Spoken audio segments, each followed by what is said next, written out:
Diwakar travels bus ప్రమాద ఘటనలో 11 మంది ప్రాణాలు కోల్పోవడం దురదృష్టకరమన్నారు ఏపీ డీజీపీ సాంబశివరావు.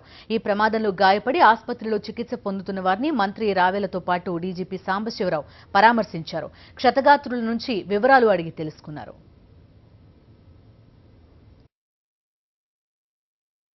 ఇప్పటివరకు 11 మంది చనిపోయారు. చాలా విషాదకరమైనటువంటి సంఘటన.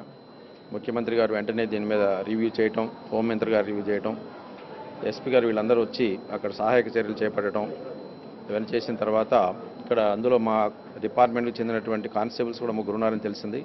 సో వెంటనే వారి బాగోగులు చూడటానికి మిగిలిన వాళ్ళని కూడా పరామర్శించడానికి ఇక్కడికి వచ్చాం. చాలా దురదృష్టకరమైన విషయం. ప్రథమంగా కారణాలు ఏమిటని ఈ టైంలో వెతికే కన్నా ముందుగా గాయపడిన వాళ్ళకి ముఖ్యంగా మంచి వైద్యం అందించాలనేటువంటి ఒక నిర్ణయం. తర్వాత చనిపోయిన వారికి కూడా వారి కుటుంబాలకి అన్ని విధాలుగా హెల్ప్ చేయటం. ఈ కారణం